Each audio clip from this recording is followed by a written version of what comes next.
Hi guys, welcome to my channel H K viewers. ನಾನು ನಿಮ್ಮ ಹರೀಶ್ ಮಾತಾಡ್ತಾ ಇರೋದು. ವೆಲ್ಕಮ್ ಟು ಮೈ ಚಾನಲ್ ಅಂತ ಹೇಳ್ತಾ, ಇವತ್ತು ಒಂದು ದುರ್ಘಟನೆ ನಡೆದಿದೆ ಅಂತಲೇ ಹೇಳ್ಬೋದು. ಯಶ್ ಅವ್ರ ಬರ್ಡೇ ಜಾನ್ವರಿ 8. ಅದನ್ನು ಸೆಲೆಬ್ರೇಷನ್ ಮಾಡಬೇಕು ಅಂತ ಅಂದ್ಬಿಟ್ಟು ಸ್ವಲ್ಪ ಅಭಿಮಾನಿಗಳು ಕಟ್ಔಟು ಅದೆಲ್ಲ ಮಾಡೋಕ್ಕೆ ಹೋಗಿ ಶಾಕ್ ಹೊಡೆದು 3 ಜನ ಸತ್ತೋಗಿದ್ದಾರೆ. ಓಕೆನಾ. ಯಶ್ ಅವರು ಮುಂಚೆನೇ ತಿಳಿಸಿದ್ರು, ನಾನು ಜಾನ್ವರಿ 8 ಸೆಲೆಬ್ರೇಷನ್ ಮಾಡ್ಕೊಳಕ್ಕಾಗಲ್ಲ, ಯಾಕೆ ಅಂದರೆ ನನಗೆ ಶೂಟಿಂಗಲ್ಲಿ ಸ್ವಲ್ಪ ಬ್ಯುಸಿ ಇದ್ದೀನಿ, ಅದಕ್ಕೆ ಕಾರಣ ನಾನು ಇರೋಕ್ಕಾಗಲ್ಲ ಅಂತ ಮುಂಚೆನೇ ಹೇಳಿದರು.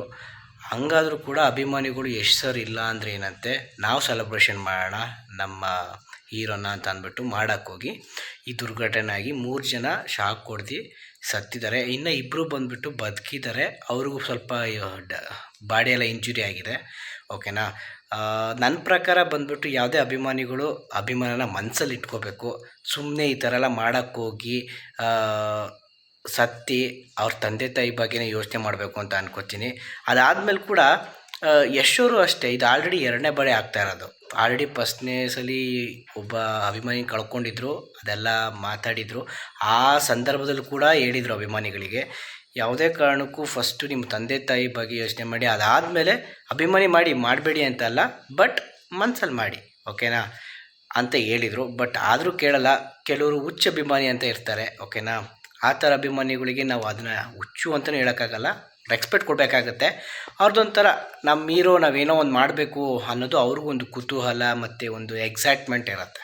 ಹಂಗಾಗಿ ಮಾಡೋಕ್ಕೋಗಿ ಈ ಥರ ಏನೋ ಆಗಿದೆ ಅನ್ಬೋದು. ಸಡನ್ನಾಗಿ ಯಶ್ ಅವರು ಬಂದುಬಿಟ್ಟು ಮಲೇಷ್ಯಾದಲ್ಲಿ ಯಾವುದೋ ಆ್ಯಡ್ ಶೂಟಿಂಗ್ ಏನೋ ಇತ್ತಂತೆ, ಅದನ್ನೆಲ್ಲ ಸ್ಟಾಪ್ ಮಾಡಿ ಇದ್ದಕ್ಕಿದ್ದಂಗೆ ಇವಾಗ ಗದಗಕ್ಕೆ ಹೋಗ್ತಾ ಇದ್ದಾರೆ. ಇನ್ನೊಂದು 2 ಅವರ್ಸ್ ಆದಮೇಲೆ ಗದಗಕ್ಕೆ ಹೋಗಿ ಅಲ್ಲಿ ಏನು ಪರಿಸ್ಥಿತಿ, ಯಾವ ಥರ ಅವ್ರ ಮನೆ ಬಗ್ಗೆ ಎಲ್ಲ ತಿಳ್ಕೊಂಡು, ನನ್ನ ಪ್ರಕಾರ ಸರ್ಕಾರದಿಂದ ಪರಿಹಾರ ಏನಿದೆಯೋ ಅದು ಕೊಡ್ತಾರೆ. ಬಟ್ ಯಶ್ ಅವರು ಅಂದಮೇಲೆ ನಿಮಗೆಲ್ಲ ಗೊತ್ತಿರೋದು, ಅವ್ರದ್ದು ಟ್ರಸ್ಟೇ ಇದೆ, ಯಶೋಮಾರ್ಗ ಅಂತ, ಓಕೆನಾ. ಅವ್ರ ಕಡೆಯಿಂದ ಕೂಡ ಹೆಲ್ಪ್ ಆಗುತ್ತೆ ಅಂತ ನಾನು ಹೇಳೋಕ್ಕೆ ಇಷ್ಟಪಡ್ತೀನಿ. ಯಾಕೆ ಅಂತಂತಂದರೆ ಅವರು ಕಷ್ಟ ಅಂದಾಗ ಎಲ್ಲರಿಗೂ ಹೆಲ್ಪ್ ಮಾಡೇ ಮಾಡ್ತಾರೆ. ಅದಾದಮೇಲೆ ಕೂಡ ಯಾರಿಗೂ ಹೇಳ್ಕೊಳಕ್ಕೆ ಹೋಗಲ್ಲ, ಓಕೆನಾ. ಹಂಗಾಗಿ ನಾನು ಹೇಳೋಕ್ಕೆ ಇಷ್ಟಪಡ್ತೀನಿ ಅಂದರೆ, ಅಭಿಮಾನ ಇರಲಿ, ಬಟ್ ಸಾಯೋ